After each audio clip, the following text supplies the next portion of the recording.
बताते हैं कि किस तरह से जब डॉक्टर के साथ ये हैवानियत होती है तो फिर प्रिंसिपल का इस्तीफा होता है। लेडी डॉक्टर से दरिंदगी का ये पूरा मामला, प्रिंसिपल संदीप घोष ने उसके बाद इस्तीफा दे दिया।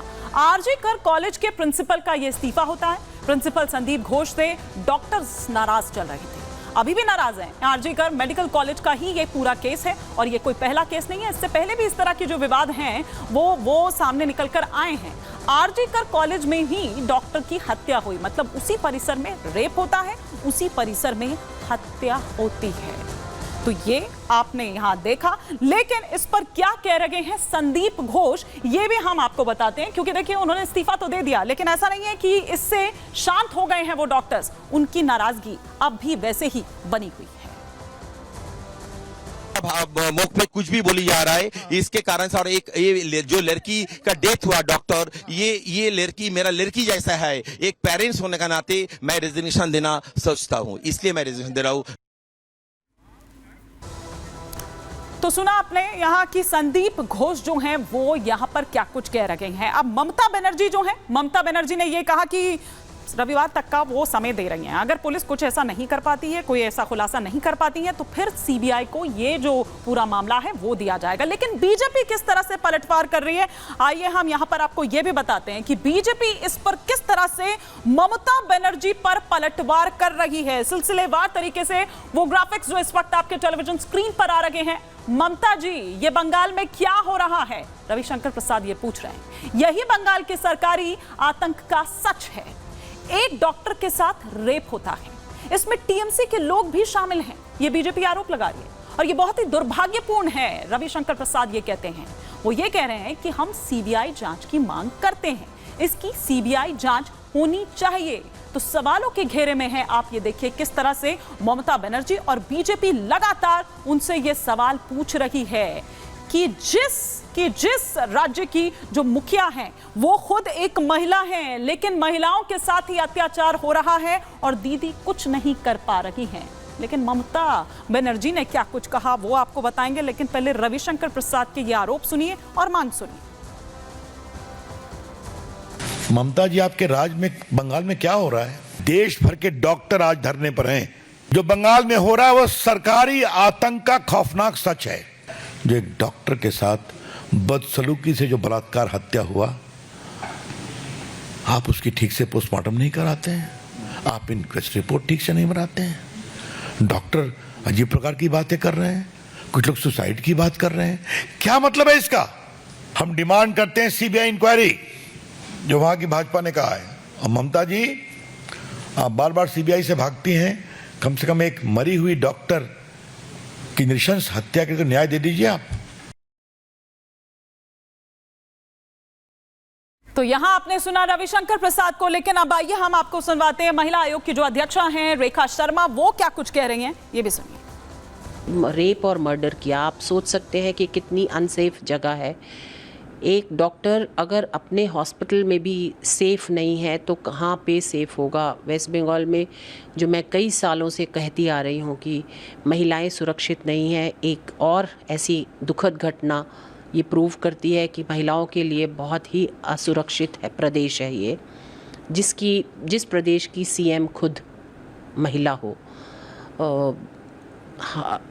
राष्ट्र महिला आयोग जिससे मैं अभी अभी निकली हूँ, उन्होंने लिया है इस पे संज्ञान और एक टीम भी भेजी है।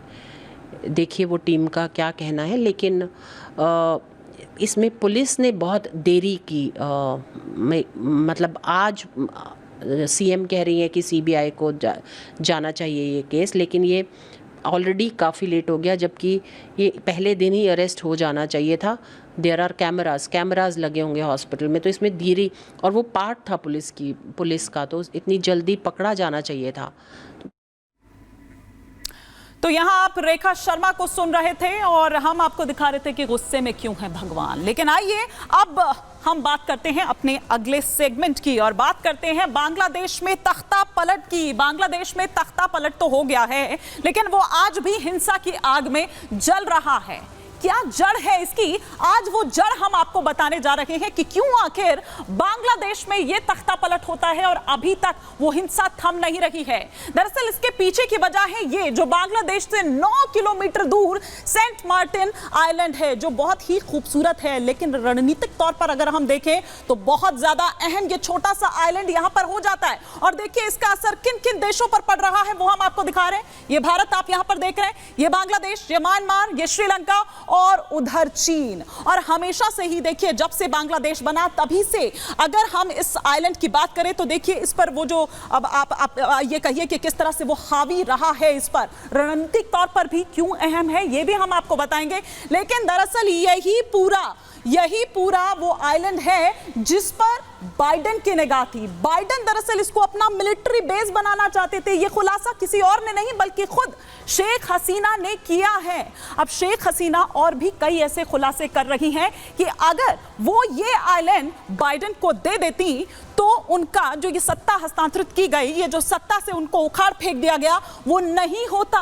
तो क्या वाकई ये माना जाए कि ये जो आइलैंड है, ये आइलैंड ही दरअसल उनके तख्ता पलट की वजह बना?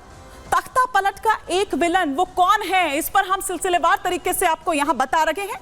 पूर्व प्रधानमंत्री शेख हसीना ने एक बड़ा राज बताया है। पहली बार अपनी चुप्पी उन्होंने तोड़ी है तख्ता पलट के बाद।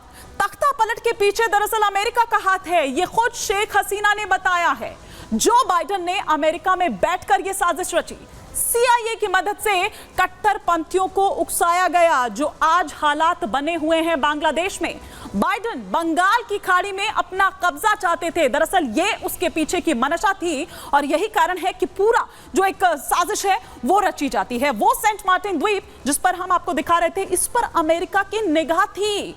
सेंट मार्टिन आइलैंड के लिए यह तख्ता पलट पूरा किया गया है। शेख हसीना नहीं मानी थी अमेरिका की बात, उन्होंने ये कहा था, वो BNP और आने वाले चुनावों को लेकर वो तमाम बातें कही गई थी, लेकिन शेख हसीना ने वो नहीं माना। उन्होंने कहा और यही कारण है कि फिर ये जो पूरा तख्ता पलट है वो दरअसल किया गया। वो नहीं चाहती थी कि और लाशें वहां पर छात्रों की बिछे। मैंने कभी रजाकार भी नहीं कहा, इस तरह की भी बातें उन्होंने कही।